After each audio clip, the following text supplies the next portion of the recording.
A war of attrition in the East. LA is at it again, but Sweet Jazz leads the way. Meanwhile, questions abound as the NFL offseason ramps up. All this and more today on Tailgaters.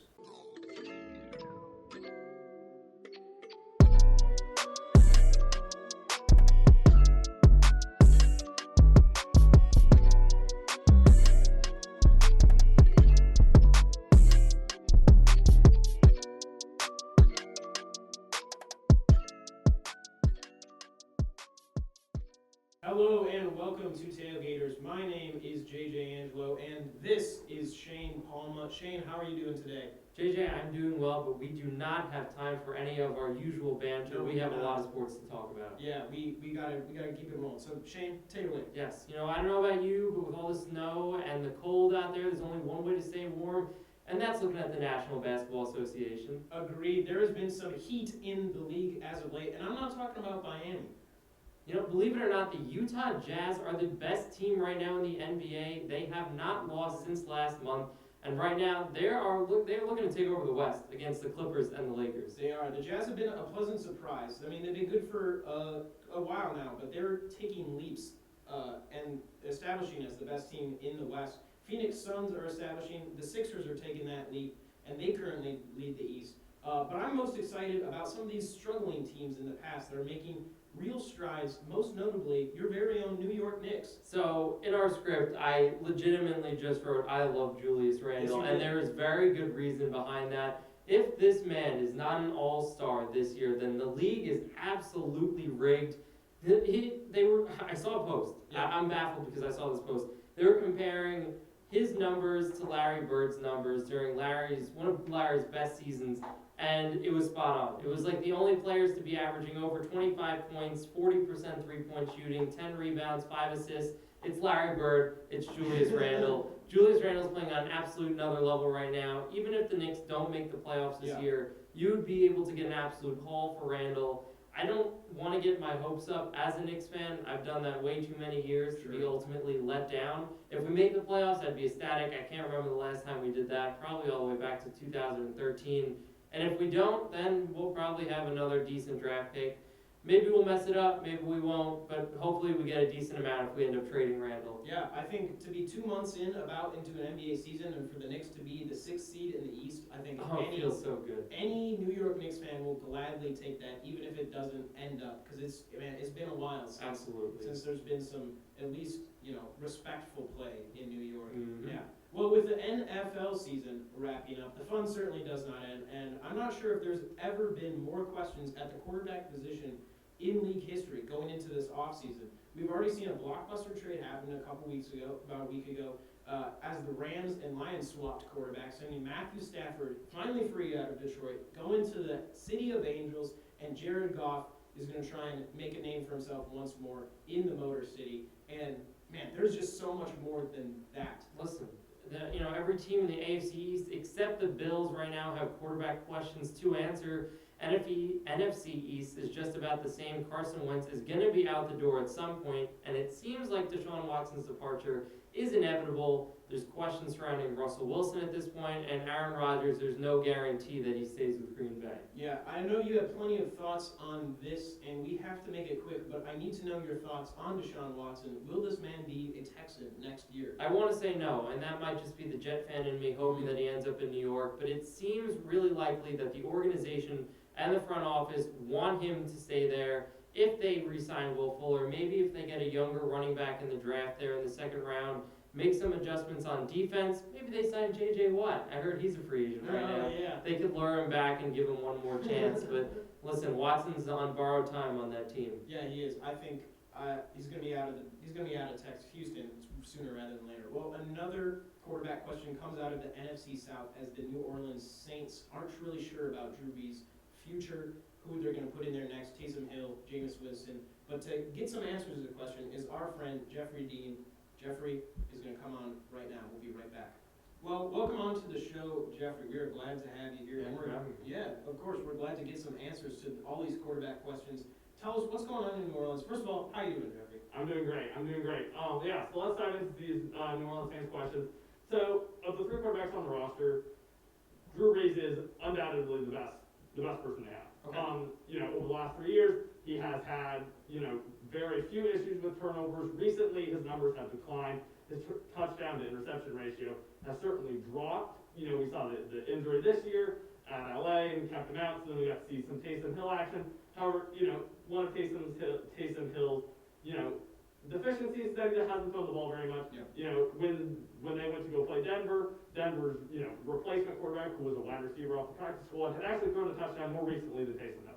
So, that's something to bear in mind as you're going forward and making, your plans for the future of the quarterback position. Jameis Winston, well established that he can throw the ball, but he has some, decision-making issues, turns the ball over, has a rather low touchdown to interception ratio, which is one of the things, when you're looking at the Saints organization, they structured their roster around Drew Brees, right? Yeah. And then with some of the injuries and stuff, that presumably led to his decision to retire this year. The way he went out, though, he might, want to stick around. If they are wanting to, keep that sort of same system going, they should hope that Drew Brees is coming back. If he's not coming back, if we take a look at this next graphic, here are some options that they should go to, because personally, I don't think they should, stick to the quarterbacks they have on the roster. Right, sure. They should, look elsewhere, although, one of the issues is their cap space. So, if you look at this graphic, two of the closest quarterbacks in, touchdowns per game and interceptions per game to Drew Brees is Dak Prescott and Carson Wentz. Dak Prescott, there's some questions surrounding whether or not he'll stay in Dallas. Personally, it seems like he will. I think that the Cowboys will cough up that money. They have, Yeah. some new young receivers, and I think that they'll want to keep that system going. So the other quarterback is Carson Wentz, who, has that big deal in Philadelphia. One of the questions is the cap space. So if they're able to get that to work, I think that's who they should go after. I think we got to talk about this. If Carson Wentz is the answer in New Orleans, can they still make the playoffs with him? Because, I still think this roster is playoff ready, but is Carson Wentz playoff ready?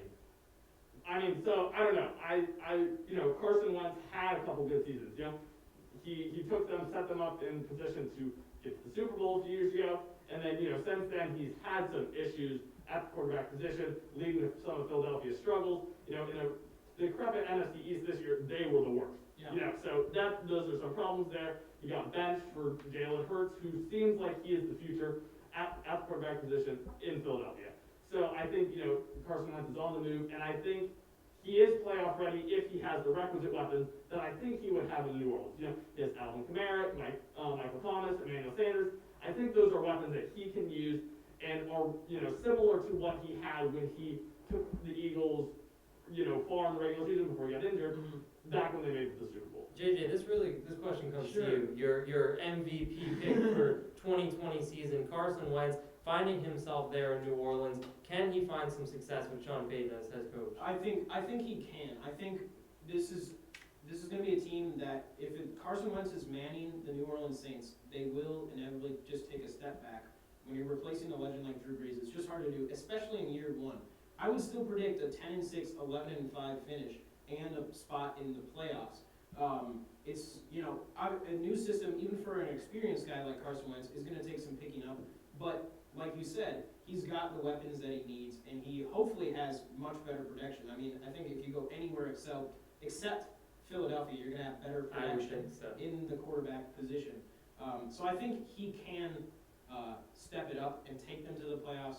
I was just so wrong about that Carson Wentz. I will never let you live that down. I'm sorry, JJ. As long as we're on this show, Sure. you will feel the wrath of that decision. I severely underrated Carson, or overrated Carson Wentz's position. Gosh. And the weapons he had around him. I thought that they could make a play with that, but I think he does have that potential going to New Orleans. I'm not totally convinced if that would be the best position for both of them, but I do think that if you're looking at prototypes, Drew Brees versus Carson Wentz, there is a lot of similarities there.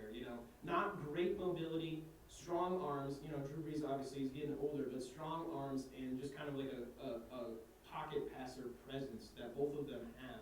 So there's similarities in the prototypes. I'm just not sure if it will be the best fit possible, especially with the amount of speed and weapons that they are working with.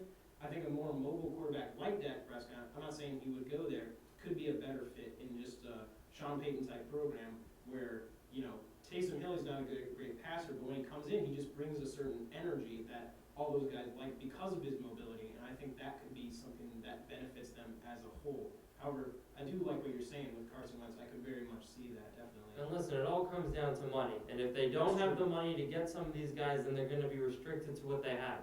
They'll have to draft someone in the upcoming 2021 draft. They're going to have to, if they trade for Carson Wentz, they might have to give up 3 first-round picks and have the Eagles eat all the salary. It's going to be interesting to see what happens. It certainly will be interesting, yeah. Jeffrey, any closing remarks? I don't know, I think it'll be really interesting to see. There's a lot of, stuff up in the air, and we'll certainly have to watch and see how this all shakes out. Yeah. Well, Jeffrey, thank you for joining us. Yeah, absolutely. Yeah. Thank you for having me. You're welcome. And with that, that will wrap up our show today. Hopefully you feel a little more confident, have a little more answers than when we started, because that's all we got for today. So for Geoffrey Dean and Shane Palma, my name is J.J. Angelo. As always, stay safe, enjoy some sports, and we will catch you next time.